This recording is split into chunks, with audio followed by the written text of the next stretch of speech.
Hello everyone, welcome back to my channel. बच्चों, आज मैं आपके लिए लेके आया हूँ सबसे इम्पोर्टेंट चीज़ इस टाइम जो आपके लाइफ में हो गई है 12th वालों के लिए। बच्चे फुल मज़े में थे कि कोरोना चल रहा है, बिल्कुल पढ़ नहीं रहे थे, सीरियस नहीं थे, सोच रहे थे अगले साल एग्ज़ाम होंगे। कोरोना का कुछ भरोसा नहीं है अभी कब तक चलेगा। लेकिन सीबीएसई ने दे दिया धोखा। धोखा क्या, एक तरह से सीबीएसई ने अच्छा भी किया कह सकते हैं, क्योंकि लास्ट ईयर भी आपके एग्ज़ाम ख़राब हुए, उससे लास्ट ईयर भी कुछ एग्ज़ाम हुए, कुछ नहीं हुए। लेकिन अब जो आप मज़े कर रहे थे अभी तक जितने भी, भूल जाना सारे मज़े, क्योंकि सीबीएसई ने कर दिया है ऐसा गेम खेल दिया है सीबीएसई ने। जैसे फुटबॉल में होता है ना कि आधा हाफ अलग आधा हाफ अलग, सीबीएसई ने भी वैसे ही मैच बना दिया है। अब आपको मैं बताता हूँ सीबीएसई ने क्या चेंज किया आपके साथ। अभी तक क्या होता था, आपके इंटरनल एग्ज़ाम होते थे यूटीज, फिर 1 सितंबर अक्टूबर में एग्ज़ाम होते थे, देन बोर्ड होता था, प्री बोर्ड, बोर्ड होता था फाइनल में मार्च अप्रैल में जाके। अब सीबीएसई ने गेम कर दी है पूरी की पूरी चेंज। सीबीएसई ने क्या कर दिया है, आपका सिलेबस कर दिया है 2 हिस्सों में बांट दिया है, एक टर्म 1 और एक टर्म 2। जैसे आप पहले देते थे ना essay 1 essay 2, मोस्टली essay 1 को आप इतनी सीरियसली नहीं लेते तो essay 2 में ही प्रिपरेशन करते थे। लेकिन अब आप ऐसे नहीं कर सकते, क्योंकि पहले मैं आपको बता दूं कि टर्म 1 की डेट क्या है आपकी। आपका टर्म 1 स्टार्ट होगा नवंबर से दिसंबर के बीच में चले गए, हो सकता है नवंबर के फर्स्ट वीक में स्टार्ट हो रहा है, एंडिंग में स्टार्ट हो रहा है, दिसंबर तक जाएगा। और टर्म 2 आपका अप्रैल और मई में। प्लस इसमें जो टाइम आपको मिलेगा वो मिलेगा सिर्फ 90 मिनट्स, 1.5 घंटे का टाइम आपको मिलेगा। और वहीं टर्म 2 में आपको मिलेंगे 2 घंटे 120 मिनट। अब बात करते हैं सिलेबस की, क्योंकि बच्चे कंफ्यूज हो गए थे। जैसे उनको पता चला टर्म 1 हो रहा है, उनको लगा कि नवंबर में ही पूरा सिलेबस आएगा, पूरी बुक करनी पड़ेगी, तो ऐसा नहीं है। 50% सिलेबस टर्म 1 में आएगा और 50% सिलेबस टर्म 2 में होगा। अब वो 50% कैसे है अभी वो सीबीएसई ने क्लियर नहीं किया। हो सकता है अकाउंट्स की सिर्फ पार्टनरशिप की बुक आए, या पार्टनरशिप के कुछ चैप्टर आ रहे हो और कंपनी के कुछ चैप्टर आ रहे हो। ऐसे ही बिजनेस में हो सकता है पार्ट ए आ रहा हो, पार्ट बी ना आ रहा हो। तो वो अभी सीबीएसई ने क्लियर नहीं किया है। जैसे उसके भी ऊपर नोटिफिकेशन आएगी तो आपके पास उसकी भी वीडियो आ जाएगी। अब मैं बात करता हूँ किस टाइप का क्वेश्चन आएगा, क्योंकि सिर्फ 1.5 घंटे का टाइम है। अगर मैं सब्जेक्टिव वाइज की बात करूँ तो 1.5 घंटे बहुत कम है। तो टर्म 1 में तो बच्चों आपका पूरा पेपर एमसीक्यू आएगा, फुल जितने भी क्वेश्चन होंगे उसमें पूरे के पूरे एमसीक्यू टाइप होंगे। लेकिन टर्म 2 में मिक्स क्वेश्चन होंगे, शॉर्ट क्वेश्चन भी हो सकते हैं 1 मार्क्स के, लॉन्ग क्वेश्चन भी हो सकते हैं, केस स्टडीज भी हो सकती है, एमसीक्यूज भी हो सकते हैं। पूरा मिक्सचर एक जो पेपर का आता है जिसमें सारी कैटेगरी के क्वेश्चन होते हैं, तो टर्म 2 में आएगा आपका ऐसा पेपर। अभी भी कई बच्चे सोच रहे होंगे इसमें क्या दिक्कत है, 50% सिलेबस कर लेंगे आराम से नवंबर में और 50% बाद में देख लेंगे, ठीक है ना। यहाँ पे सीरियसली थोड़े मार्क्स ले आएंगे, फिर जनवरी फरवरी में फिर बन जाएंगे मेसी रोनाल्डो और कर देंगे गोल।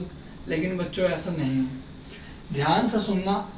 इन केस जैन और फेब में या मार्च के अप्रैल टाइम पे कोरोना बढ़ जाता है, बहुत ज़्यादा कोरोना आ जाता है और ऐसी सिचुएशन हो जाती है कि एग्ज़ाम सीबीएसई नहीं ले सकती ऑफलाइन, ऑनलाइन वो नहीं लेंगे, उनको पता है ऑनलाइन की कंडीशन क्या ख़राब होगी। फिर तो जो आपका टर्म 1 है ना बेटा, इसी के मार्क्स जो आपके आए हैं, इसी में मान लीजिए आपके 100 नंबर का पेपर है, 100 में से आपके 70 आए, तो 70% मार्क्स की आपके 12th के फाइनल मार्क्स होंगे। ऐसा नहीं होगा कि इसके दोबारा से पेपर होगा। तो इस टर्म 1 को आपने बहुत सीरियसली लेके चलना है। अगर मैं आज से बात करूँ तो मैक्सिमम आपके पास 3 साढ़े 3 महीने, अगस्त सितंबर अक्टूबर नवंबर में आपके पेपर आ जाएंगे। तो इसी 3.5 महीने में आपने फुल मेहनत करनी है, इसी में सबसे ज़्यादा स्कोर करने का सोचना, 100 आउट ऑफ 100%। आगे का अभी इसका सही सोचना। और अभी तक आप जो तैयारी करते थे, पूरे क्वेश्चन करते थे अकाउंट्स में, सब्जेक्टिव टाइप पूरा फॉर्मेट में ध्यान देते थे, कैलकुलेशन अच्छे से ध्यान देते थे, प्रेजेंटेशन ध्यान देते थे। अब आपने प्रेजेंटेशन को भूल जाना है कि प्रेजेंटेशन कैसी बन रही है मैटर नहीं करती आपकी टर्म 1 के लिए, क्योंकि एमसीक्यू बेस्ड क्वेश्चन आने वाले हैं। अब आपने क्या ध्यान देना है कि अगर कोई एंट्री जनरल एंट्री में डेबिट हो रही है कोई चीज़, तो वो डेबिट क्यों हो रही है। अगर कोई चीज़ क्रेडिट हो रही है तो वो क्रेडिट क्यों हो रही है, उसका रीज़न क्या है। देखो बच्चों, बीएसटी और इकोनॉमिक्स के एमसीक्यू इतने टफ नहीं हो सकते, अगर मैं अपने एक्सपीरियंस से आपको बताऊं, क्योंकि उसमें जो बुक में लाइन लिखी हुई है आपने वो पढ़ी हुई है, सेम आ जाएगी। लेकिन अकाउंट्स में अभी तक आपने पूरा सब्जेक्टिव क्वेश्चन करे हैं, पूरा आप एक अकाउंट बनाते थे, उसके अकॉर्डिंग कैलकुलेशन करते थे, आपको पता है डेबिट में क्या आएगा, क्रेडिट में क्या आएगा। लेकिन अभी तक आपने अकाउंट्स के हाई लेवल के एमसीक्यू नहीं करे कि इस एग्जाम में कैसे आएंगे। तो स्पेशली अकाउंट्स में एमसीक्यू, एक तो आपकी जो बुक है, जो भी चाहे आप पीएस अग्रवाल से पढ़ रहे हो, डीके गूगल से पढ़ रहे हो, आपने उस बुक के तो एमसीक्यू करने ही करने हैं, एक भी एमसीक्यू नहीं छोड़ना, थ्योरी बेस हो चाहे प्रैक्टिकल बेस हो, करना ही है।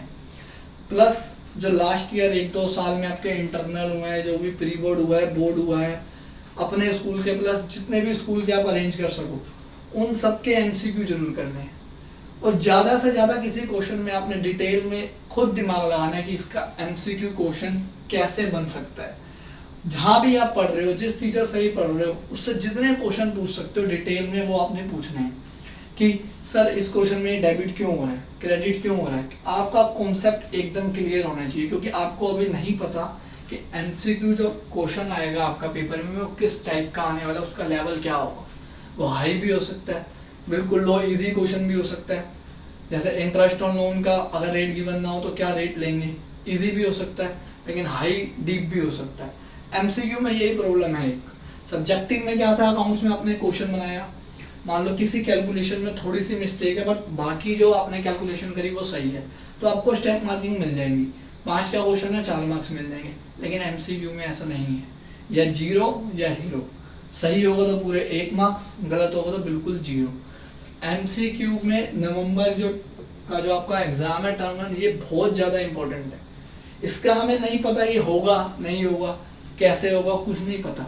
लेकिन अगर आप यहाँ पे ही परफॉर्म नहीं कर पाए ना, तो आप पहले ही बैकवर्ड में पहुंच जाएंगे। आपको पहले ही टेंशन होने लग जाएगी कि मेरा ये ही खराब चला गया, और इनकेस फ्यूचर में कोरोना बढ़ गया, ये एग्ज़ाम हुए ही नहीं, फिर आप की जो बोर्ड है वो डूब गई, समझ लो।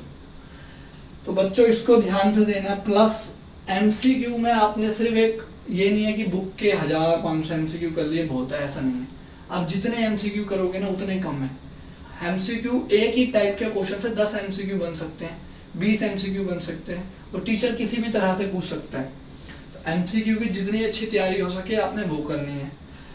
प्लस अब मान लेते हैं टर्म 2 में अप्रैल मई में कोरोना नहीं आया, बिल्कुल नॉर्मल कंडीशन हो गई, आप सबको वैक्सीन लग गई, वेव 3, 4 कुछ भी ऐसा नहीं हुआ, तो बच्चों इसकी जो वेटेज है ना वो 50% से कम कर दी जाएगी, और इसकी वेटेज बढ़ा दी जाएगी।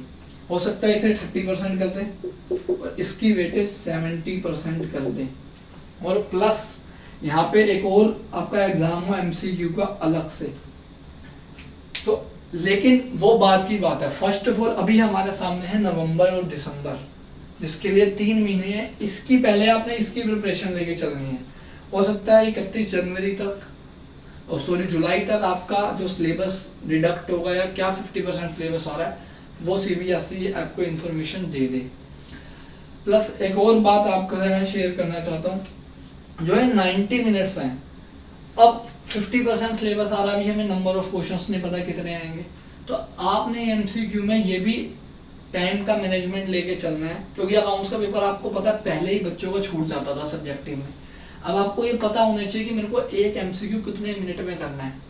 ये नहीं आप एक ही एमसीक्यू में 10 मिनट दे दिया, 1 नंबर का एमसीक्यू उसी में 10 मिनट लगा दिए, मार्क्स कितने मिले 1, 10% टाइम आपने लगा दिया लगभग, और मार्क्स आपको सिर्फ 1 मिले। तो आपको टाइम भी मैनेज करके चलना है साथ में, कि कितना टाइम मेरे को किस एमसीक्यू में देना है। हो सकता है 2 मार्क्स का एमसीक्यू आ जाए, 3 मार्क्स का आ जाए। बच्चों आपको एक बात और मैं बताता हूँ, लास्ट ईयर में जो आपके यूटीज वगैरह या जितने भी इंटरनल टेस्ट होते हैं, प्रैक्टिकल फाइल्स लगती हैं, वाइवा होते हैं, उनकी जो मार्क्स हैं वो कैलकुलेशन सही से नहीं हो पाई। कई बच्चों ने यूटी दिए, कई बच्चों ने नहीं दिए, कईयों ने सीरियसली नहीं दिए, प्री बोर्ड ही नहीं दिए थे कई ने। लेकिन इस बार आपने यूटीज जितने भी आपके इंटरनल पेपर होंगे, अभी जुलाई या स्टार्ट हो गए होंगे कई स्कूलों में या होने वाले होंगे, उनको भी बिल्कुल सीरियसली लेना है, क्योंकि इसके साथ उसके भी मार्क्स जुड़ेंगे। और आपको पता है आपके इंटरनल में मार्क्स अच्छे नहीं होंगे तो हो सकता है आपके टीचर के सामने आपकी इमेज खराब हो कि ये बच्चे के तो इंटरनल में मार्क्स नहीं है, और प्रैक्टिकल वाइवा फिर टीचर के हाथ में होते हैं मार्क्स।